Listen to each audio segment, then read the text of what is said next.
नमस्कार, आप देख रहे हैं 99 न्यूज। मैं हूं आपके साथ सोमनाथ तिवारी। बढ़ते हैं खबरों की ओर। धनबाद के धनसार में 14 फरवरी को सुमित कुमार की हुई हत्या मामले में आज उसके परिजनों ने एसएसपी असीम विक्रांत मिंज के पास पहुंचकर न्याय की गुहार लगाई है। आपको बता दें कि 14 फरवरी को सुमित कुमार को घर से बुलाकर हत्या कर धनसार प्रोजेक्ट में लाश को छुपाने का प्रयास किया गया था, लेकिन पुलिस द्वारा मोबाइल कॉल डिटेल्स को खंगाल कर लाश का पता कर लिया गया और धनसार थाना में एफआईआर दर्ज कराया। इसके बावजूद अभी भी कई आरोपी पुलिस की गिरफ्त से बाहर हैं, जिसे परिजनों ने गिरफ्तार करने की मांग की है। कौन किया है?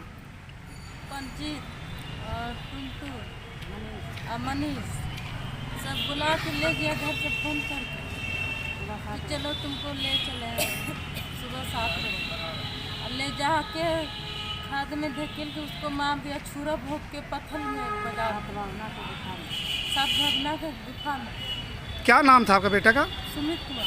सुमित कुमार कितना साल था? 16 साल का। तो अभी तक आप लोग कौन थाना से आए हैं? 8 साल का। तो वहाँ पर केस उस हुआ है? गिरफ्तारी नहीं हुआ? गिरफ्तारी नहीं हुआ है? तो यहाँ लगा हुआ है, उन लोग को भी नहीं पकड़ रहा है। कितना दिन हो गया ये घटना कब का है? 15 दिन। बागमारा के बरोरा बस्ती के समीप सड़क के बीचों बीच एक गोप बन जाने से इलाके में दहशत का माहौल है। बताया जा रहा है कि घटना दोपहर के बाद की है। यह सड़क स्थानीय बीसीसीएल प्रबंधन द्वारा परिवहन के लिए उपयोग किया जाता है, जबकि सड़क से चंद फीट की दूरी पर घनी आबादी की बस्ती है। एक तरफ जहां इस घटना से लोग डरे हुए हैं, वहीं इस तरह की घटनाओं का जिम्मेदार बीसीसीएल प्रबंधन के कोई भी प्रतिनिधि अब तक घटनास्थल पर नहीं पहुंचे हैं। काफी बेचैनी सा लग गया कि अचानक यहाँ से ये कैसे हो गया। ऐसा किसी का अनुभव नहीं था, लेकिन यहाँ से आप आसपास में लोग में यहाँ दहशत बनी हुई है, जिसके कारण डर सा लग रहा है कि अब रास्ता क्रॉस करने में। इसके लिए बीसीसीएल प्रबंधक से उम्मीद रखते हैं कि इसकी कार्रवाई किया जाए, इस पर अति जांच किया जाए। इससे बार बार टल गया कि यहाँ पर कोई मौजूदा इंसान, कोई भी व्यक्ति नहीं थे, जिसके वजह से ये घटना नहीं हो पाई। किसी दम घटना टल गया। बागमारा के खोखी वीघा के ग्रामीणों ने आउटसोर्सिंग कंपनी में नियोजन की मांग को लेकर आज बीसीसीएल के ब्लॉक 2 परियोजना के परिवहन को बाधित कर दिया है।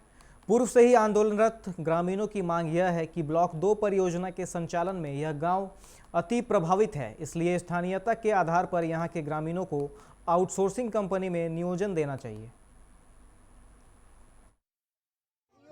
आज बंदी इसलिए किए हैं ताकि हम लोगों को नियोजन मिले। हम लोग अम्बे माइनिंग कंपनी से मांग करते हैं कि हम लोगों को नियोजन दिया जाए।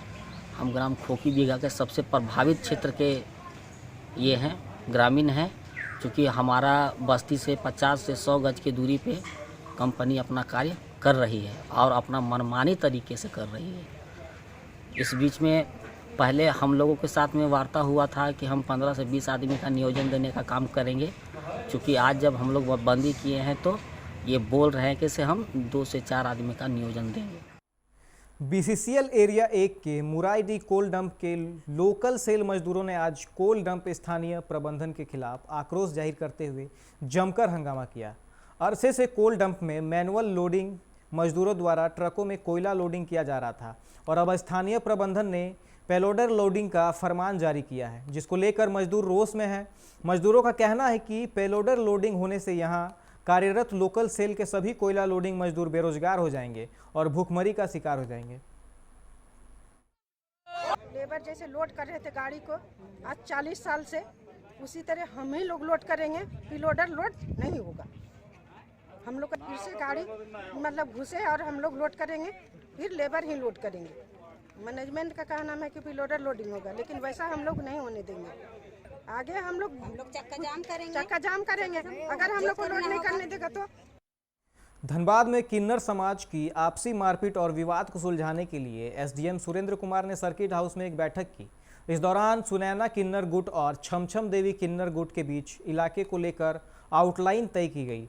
जिला प्रशासन की माने तो इस समझौते के बाद दोनों एक दूसरे के लिए जिला प्रशासन द्वारा किए गए रेखांकित क्षेत्र में अपना काम नहीं करेंगे।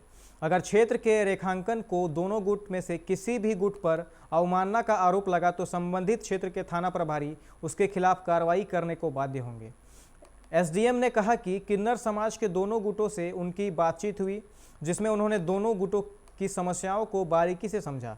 इन लोगों के बीच धनसार थाना से गया पुल तक के क्षेत्र को लेकर आपसी झड़प होती थी, जिसे आज बातचीत के जरिए सुलझा लिया गया है। पूरा धनबाद जिला का मालिक है, किन्नर समाज के प्रदेश अध्यक्ष भी हैं, जो कि हमारे हर समय मांगने खाने में अभी बात डालते, अभी भी सुना है ना बात डाल रही है उनके पार्टी के लोग, बोलते कि नहीं मांगने देंगे। अब बार बार बोलती है कि आप लोग को फंसाएंगे। आगे भी हमको लोग कर रहा था, अब फिर भी धमकी दे रहा। अभी वहाँ गोधर में एक हिजरा सीमा को मारा, नाम हम लोग को दे दिया कि नहीं, हम हॉस्पिटल में भर्ती है, सरपी हॉस्पिटल में मेरा भर्ती था, मेरा ये हार्ट का ऑपरेशन हुआ। हम संतोष, जो जीएम साहब कहेंगे ना, हम सब संतुष्ट हैं। के बीच में झगड़ा हो रहा था। कई बार सुनने में आया कि केस मुकदमा तो एक आम बात हो गई है, इन लोगों के बीच में मर्डर भी हुआ है। जब मैं कारणों को जानना चाहा तो इनके विषय पता चला कि इनके बीच कोई स्पष्ट डिमार्केशन लाइन नहीं है, 2 गुट में बटे हुए हैं। किसी को एक गुट वाले को कुछ सर्टन एरिया डिसाइडेड है और एक गुट वाले को एक एरिया डिसाइडेड है, लेकिन एक गुट जो सुनैना का प्रतिनिधित्व गुट करता है, वो जो दूसरा गुट के एरिया में हमेशा चला जाकर आता है, जिसके चलते मारपीट की समस्याएं हमेशा रहती है। आज हमने स्पष्ट तौर पे कह दिया है, दोनों की बातों को सुनने के बाद, कि एक प्रशासन आपके लिए एक स्पष्ट डिमार्केशन लाइन डिसाइड कर दे रहा है। उस डिमार्केशन लाइन के तहत जो एक गुट है वो अपने क्षेत्र में काम करेगा और बी अपने क्षेत्र में काम करेगा। अगर ए बी वाले में आएगा तो संबंधित थाना प्रभारी मेरे आदेशानुसार उन लोगों पर सख्त कार्रवाई करेगा उस पर। साथ ही अगर बी एक एरिया में जाएगा तो वहाँ पे इस तरह की कार्रवाई होगी। धनबाद के तोपचांची के रहने वाले सूरज दास ने धनबाद महिला थाना पर अपनी 1.5 साल की बच्ची पीहू को घर से जबरन लेकर जाने का आरोप लगाया है, जिसके बाद सूरज दास और उनके परिजन लगातार महिला थाने के चक्कर लगा रहे हैं, मगर महिला थाना की तरफ से कोई कार्रवाई नहीं होने से परिजन नाराज हैं। झारखंड सेवा संघर्ष मोर्चा के बैनर तले आज धनबाद के रणधीर वर्मा चौक पर जिला प्रशासन और राज्य सरकार का पुतला दहन किया और महिला थाना पर बच्ची को कई माह बीत जाने के बाद भी नहीं देने का आरोप लगाया है। झारखंड सरकार और जिला प्रशासन का पुतला दहन किया रणधीर वर्मा चौक में। कारण ये था कि बीते दिन 25/1/2021 को हमारे घर से पीहू कुमारी, जो हमारे रिश्ते में बहन लगती है, उसे धनबाद जिले के महिला प्रशासन ने अपने बलपूर्वक बच्ची को उठा के ले आई। साथ ही साथ मैंने जिला प्रशासन महिला थाने पहुंचे, उन्होंने दबदबा पूर्वक हमें अपने थाने से बाहर कर दिया और मेरे अनपढ़ माँ उनसे व्हाइट पेपर में सिग्नेचर करवा के तथा बच्ची के जो भी जन्म प्रमाण पत्र और आंगनबाड़ी के पेपर थे अपने कब्जे में ले लिए और बच्ची अभी कहाँ है इस चीज का पता नहीं चल पा रहा। धनबाद गांधी सेवा सदन में झारखंड छात्र मोर्चा का जिला स्तरीय छात्र सम्मेलन का आयोजन किया गया। इस दौरान झारखंड मुक्ति मोर्चा के सिल्ली से पूर्व विधायक ने कहा कि हम अगर झारखंड को नया राज्य बना सकते हैं तो निश्चित तौर पर हम झारखंड का नवनिर्माण भी कर सकते हैं। उन्होंने छात्रों का हौसला अफजाई किया।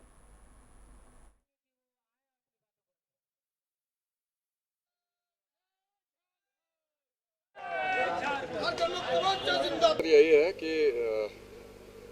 ये लोगों के बीच जाएं और जो उनकी समस्याएं हैं, चाहे हम छात्र की बात करें या फिर गांव टोले मोहल्ले में रहने वाले लोगों की बात करें, जिनकी भी जो समस्याएं हैं, चूंकि आप जानते हैं कि छात्र जिस तरीके से सोशल मीडिया में एक्टिव हैं, या फिर आप ऐसे देखेंगे जो दैनिक हमारी दिनचर्या है, उन सारी चीज़ों में भी सबसे पहला अगर कोई पहल करते हैं तो वो छात्र लोग ही करते हैं, जो भी कॉलेज के स्टूडेंट हैं।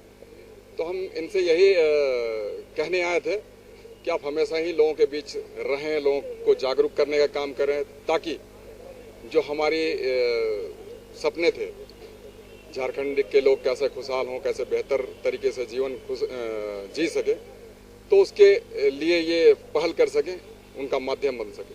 छात्र मोर्चा का 24 जिला में कार्यकर्ता सम्मेलन किया जा रहा है। छात्र मोर्चा के केंद्रीय अध्यक्ष अमित महतो जी आए हुए थे और निश्चित रूप से जिले के जितने भी छात्र हैं, हमारा छात्र संगठन जो है झारखंड छात्र मोर्चा, उसके सभी कार्यकर्ताओं को रिचार्ज करने के लिए यह कार्यक्रम आयोजित था। सभी कार्यकर्ताओं को यह टिप्स दिया गया कि कैसे आम जनता के जो काम है, सरकार की जो सोच है, आम जनता तक कैसे जाए। निरसा में जद्दोजहद के बाद स्थापित एमपीएल अपने स्थापना काल से ही लगातार विवादों के साए में चलता आ रहा है। एमपीएल में विद्युत उत्पादन का कार्य शुरू हुए लगभग 10 वर्ष बीत गए, पर आज भी एमपीएल और यहाँ के रैयत विस्थापितों के बीच जंग लगातार जारी है। यहाँ के रैयत जो विस्थापित हुए, जिनकी ज़मीनें एमपीएल के निर्माण में गई, उनमें से कई ऐसे सैकड़ों विस्थापित आज भी अपने नियोजन की राह देख रहे हैं। समय दर समय किसी राजनीतिक नेता के दबाव में आकर एमपीएल के मुख्य गेट को जाम कर धरना प्रदर्शन करते रहते हैं, पर आज भी लगभग 200 आदिवासी ऐसे हैं जिनके पास जमीन विस्थापन के बाद नियोजन संबंधी एमपीएल का कार्ड तो बन गया, पर आज तक उन कार्ड के माध्यम से नियोजन नहीं मिला। ऐसे में धरने पर बैठे आदिवासियों ने एमपीएल प्रबंधन को कड़े शब्दों में निर्देश दिया कि तत्काल उनके नियोजन की व्यवस्था की जाए। खतरा है कि हमें हमारा हाथ दिलाएं। 8 साल 10 साल से दौड़ रहे हैं, अभी तक हम लोगों को नौकरी नहीं मिला है।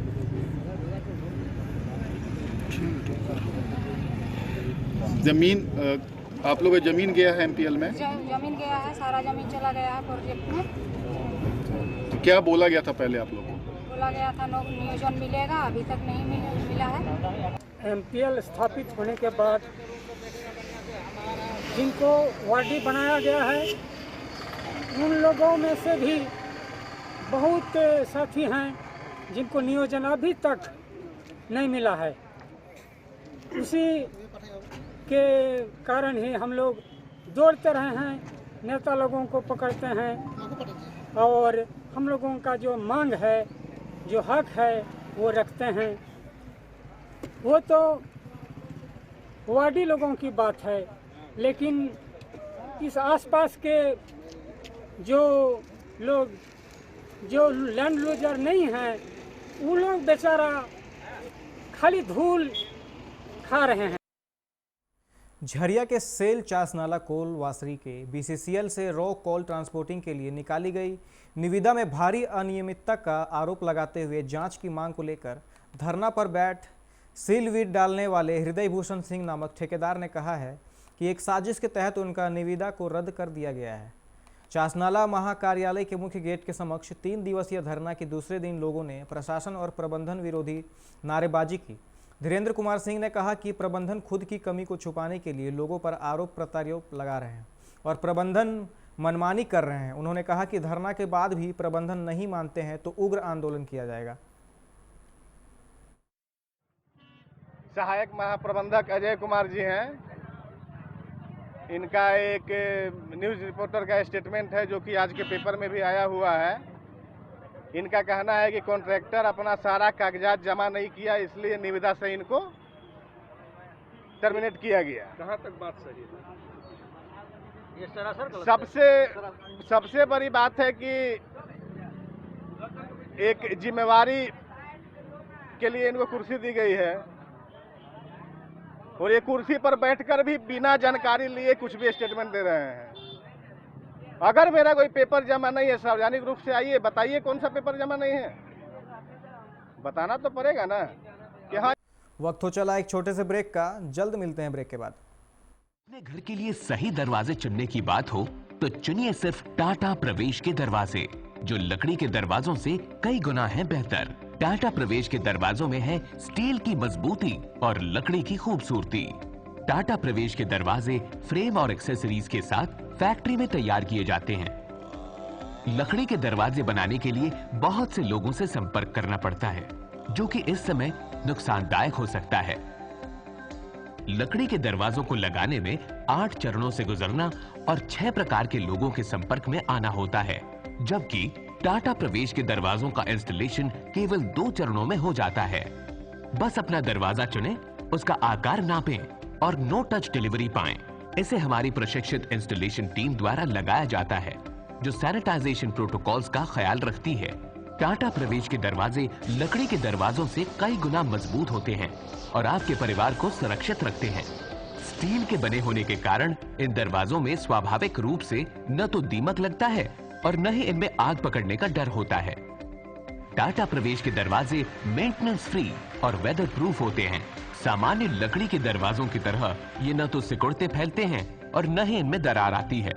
लकड़ी के दरवाजों की गुणवत्ता और उनका टिकाऊपन प्रमाणित नहीं होता, जबकि टाटा प्रवेश के दरवाजे उम्दा फिनिश, कई डिजाइन के और 5 वर्षों की वारंटी के साथ आते हैं।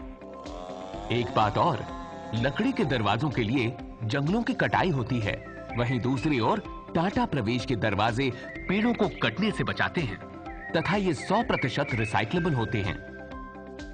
अब ये आप पर है कि आप अपने घर में कौन सा दरवाजा लगाना चाहते हैं।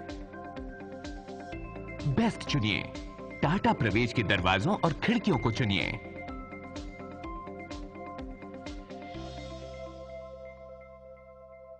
Authorised distributor Shri Ram sales, GT road, Govindpur, Dhanbad. आप इस नंबर पर संपर्क कर सकते हैं 7004709213 9534400091।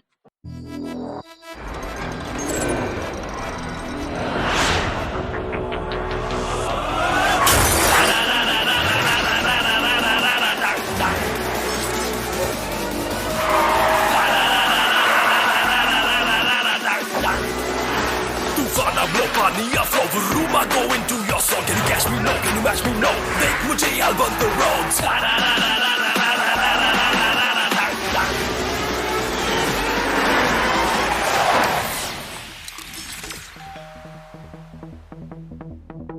Hi. You're early. I know. XUV 300.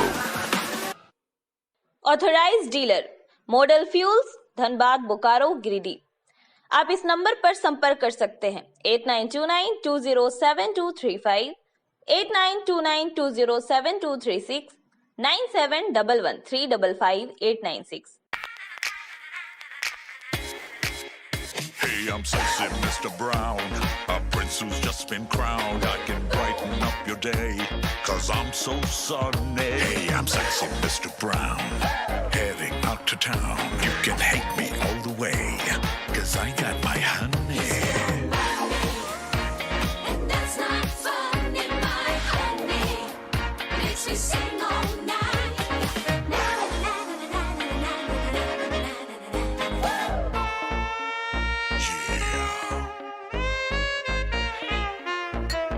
Sexy Mr. Brown.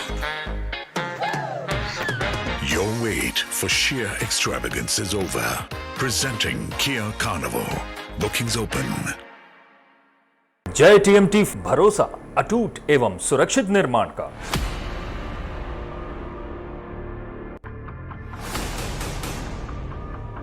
भरोसा अटूट एवं सुरक्षित निर्माण का। जय टीएमटी 500D। ब्रेक के बाद आप सभी का स्वागत है। बढ़ते हैं अगली खबर की ओर। भारतीय शेर सेना के बैनर तले मंगलवार को लॉ कॉलेज में रक्तदान शिविर का आयोजन किया गया, जिसमें शेर सेना के लोगों ने बताया कि झारखंड के पुरोधा विनोद बिहारी महतो और उनके पुत्र राजकिशोर महतो की याद में रक्तदान शिविर का आयोजन किया गया है, जिसमें स्थानीय लोगों ने 40 यूनिट रक्तदान करने का लक्ष्य रखा है। मौके पर शेर सेना के रंजन गुप्ता ने बताया कि रक्तदान शिविर के आयोजन को SNMCH के तकनीशियनों व चिकित्सकों की देखरेख में संग्रह कर उसे ब्लड बैंक को सौंपा जा रहा है।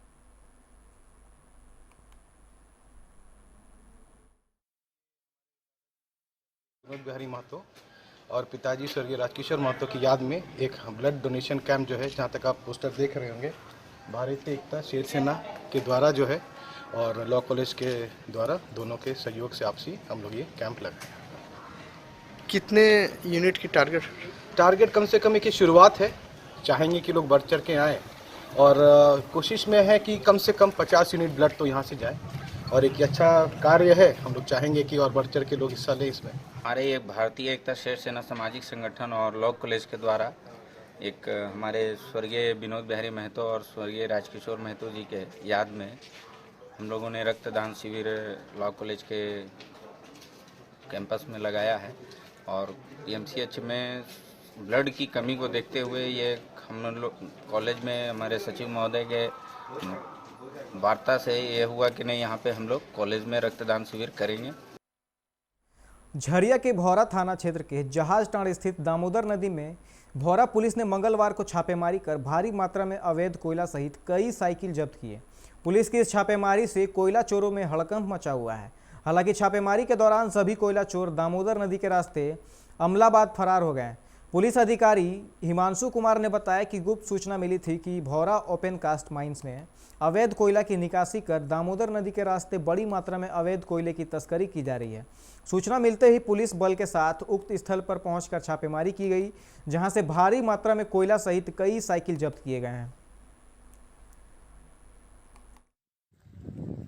नदी घाट यहाँ कोयला 4 नंबर पैच भौरा 4 नंबर पैच से नदी पार ले जाते हैं नदी पार के लोग। सूचना मिला था, आए छापेमारी किए हैं, भारी मात्रा में कोयला जब्त हुआ है। कोयला और साइकिल हम लोग जब्त करके लेके जा रहे हैं। तो सर ये क्या छापेमारी लगातार चलेगी अवैध कोयला तस्करों के खिलाफ? लगातार चलेगी। कोई मतलब कोयला चोर भी गिरफ्तार हुए हैं क्या सर? धनबाद के ब्लड बैंकों में रक्त की कमी को देखते हुए ह्यूमैनिटी हेल्पिंग हैंड्स के सदस्यों ने आज SNMCH पहुंचकर 2 यूनिट रक्तदान किया। बता दें कि संस्था के सदस्यों ने 2 अक्टूबर गांधी जयंती के दिन से ही संकल्प लिया है कि वो हर महीने 2 तारीख को रक्तदान करेंगे। इस दौरान टीम के संस्थापक सह अध्यक्ष गौतम कुमार मंडल, चंचल कुमार, चंद्रा और संदीप कुमार मौजूद रहे।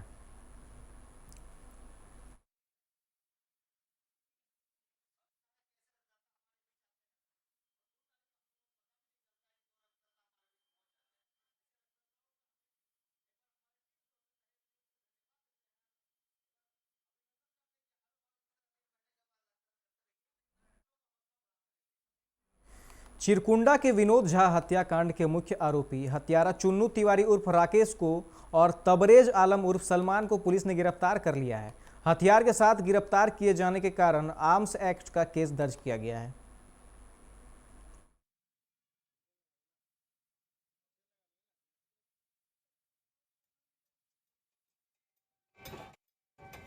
अपने को पहले से ही जानकारी और कुछ आदमी को था कि अपने बिहार में जाकर शराब के केस में जेल जाना और इसके बाद इसकी हत्या करवाना, शूटर को बाहर से मंगवाना और यहाँ के 2 लड़कों को इस्तेमाल करना जो इसके लिए वसूली करते थे सूद का पैसा, उसका इस्तेमाल करना, इसमें अपने घर के पत्नी का इस्तेमाल करना और ये सब करते हुए इन्होंने जो साजिश रचा था उसका उद्भेदन हो गया। अभी के खबरों में फिलहाल इतना ही। अन्य खबरों के लिए आप देखते रहें 99 न्यूज़। नमस्कार।